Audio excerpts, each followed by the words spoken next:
And South Africa dares even issue threats about what is likely to happen after that, and so on and so forth. Of course, we will see what threats they are talking about. Maybe they should have done that exactly for which they have been issuing threats. They should have done it to clean up the mess in Eastern Congo, or to fight back those who have been trying to clean up the mess.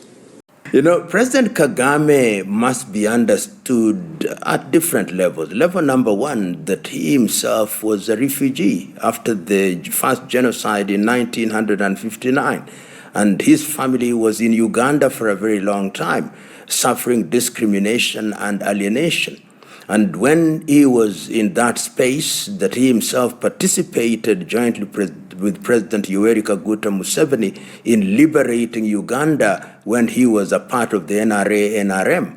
And we also must remember that it is him and his comrades who are in the forefront to stop the genocide in 1994, when we now know anything between 800 and 1 million people were massacred in a manner that was completely unprecedented in the continent of Africa.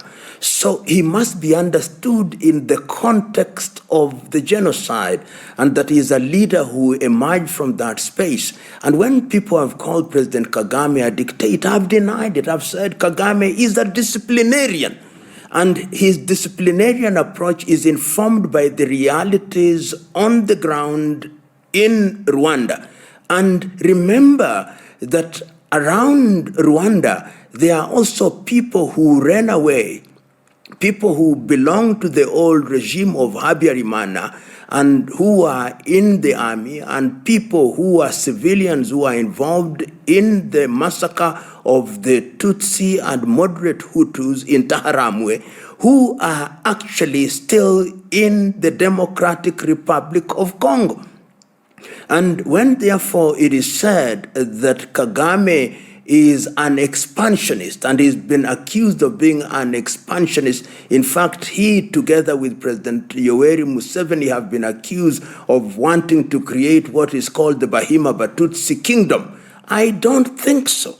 I hold the view that what they have been trying to do is to say that we have a territory whose integrity we want to protect. You are trying to impose on us people with whom we have filial ties, with whom we have same blood, our kith and kin, but who by dint of colonial boundaries are actually Congolese, and that therefore we must be on a defensive stance. To compare him, therefore, with Putin, who belongs to a different dispensation in a different environment, is to miss the point. And the point is that he finds himself as a leader, together with his comrades in arms, in a post-genocide era, and he is trying to rebuild a society. And that process of rebuilding a society requires that one is eternally vigilant, because the perpetrators of the genocide, most of them are still alive and well, and one may dare say, may even have genocidal ideas, and therefore one cannot lower one's guard. Therefore, in the same manner that Putin is saying that people of Russian stock, wherever they are, we have a duty to protect them. Kagame is also saying, as according to these commentators, that anybody who is of Tutsi stock, wherever they are, we are going to protect them. And I think that that argument looks very logical.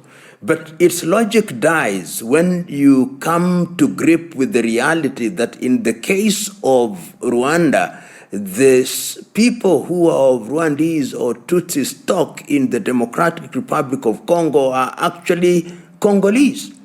And in the case of Russia, we must also remember that what is today Ukraine or Russia were part of the Soviet Union. So sometimes that comparison is not without merit. is not without merit, particularly when you look at the history and the circumstances, but I believe that the underlying philosophical reasons or practical or social reason that informs the manner in which they conduct themselves is a little nuanced. But there is a sense in which when historians write, it will be right to say that certain boxes are ticked for both President Putin and for President Kagame in protecting their very own. You know, in the eastern part of the Democratic Republic of Congo, Goma is the biggest city. And remember, that is a mining area.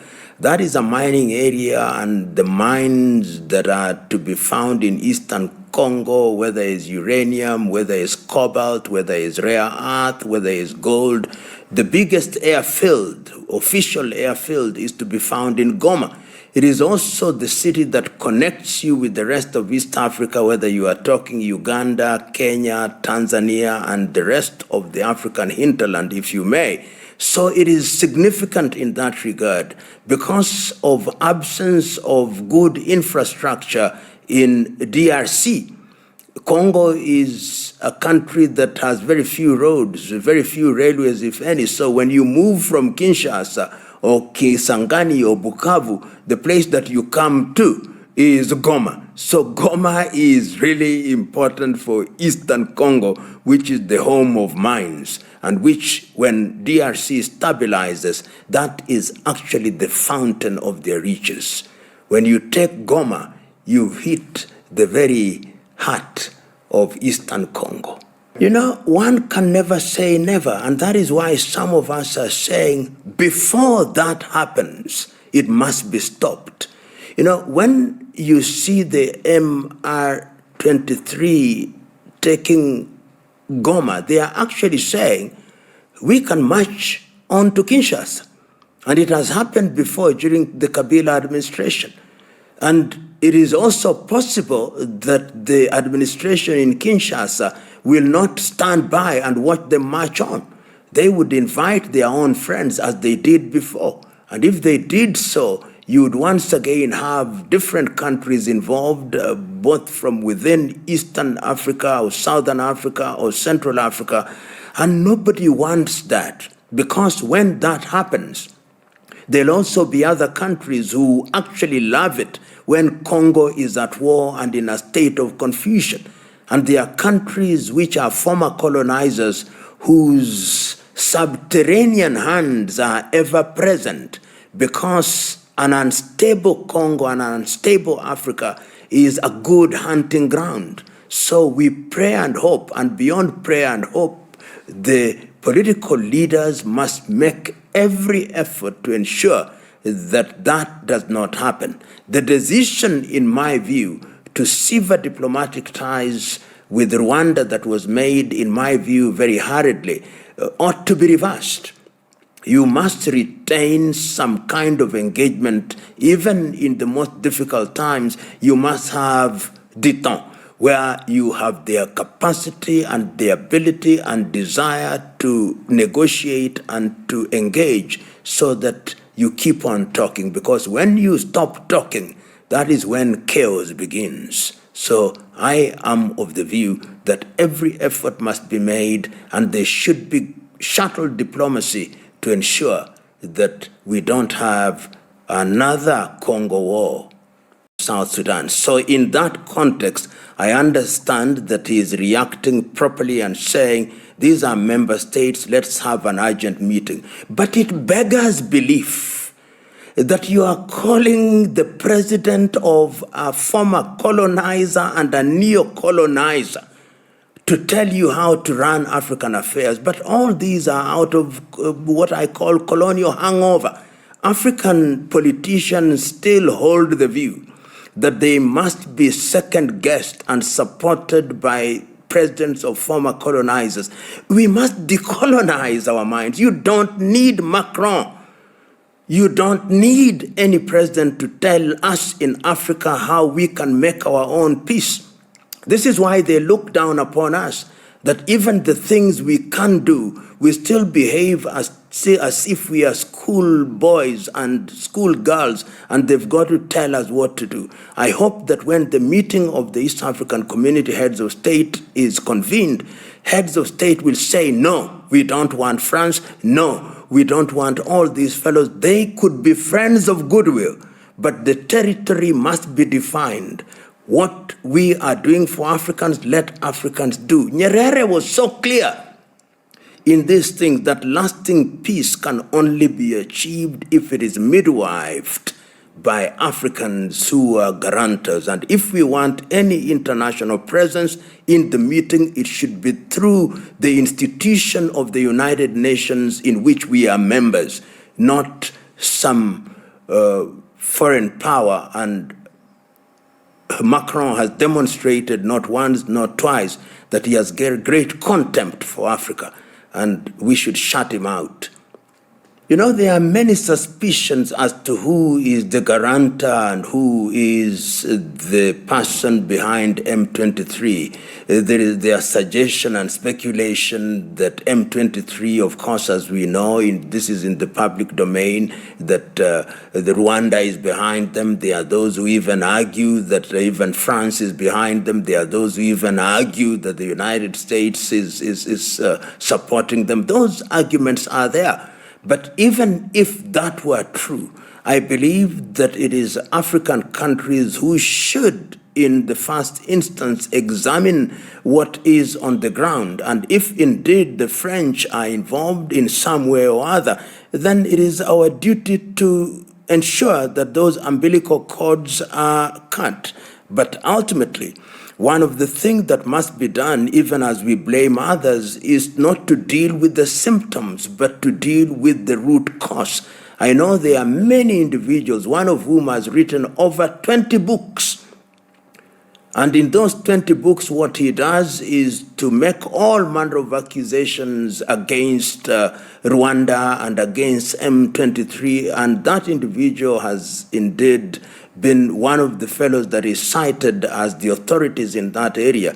But when you read some of his books, I'll not mention him, you see that the idea is to demonize Rwanda, the idea is to demonize the M23, the idea is to demonize any organization that is trying to emphasize the significance of resolving these issues as a matter that can be resolved by the Congolese. I have always held the view that if there was an administration in Kinshasa which wanted to resolve all the Congolese problems, then they would call what I call the all-Congolese meeting, at which all combatants would then be present. And in that way, you would then have the issues resolved. I believe at one time, there are people, some Catholic bishops of Congolese origin had made that suggestion. And there are important Congolese leaders who have also wanted to have these things resolved. I believe Fayulu, may have his biases. I believe Dr. Mukwege is one of the fellows who have spoken about these. They may have their own biases, but this is the time. When your house is on fire, you don't put oil, you look for water. When a rat is in your house, you don't burn the house, you remove the rat. And when your neighbor's house is on fire, you help them so that it doesn't spread to your own. And the wisdom of the occasion therefore demands that we have these meetings, and because these meetings will also help us identify who are the sponsors, who are the guarantors, and in that way will resolve the problem, hopefully once and for all.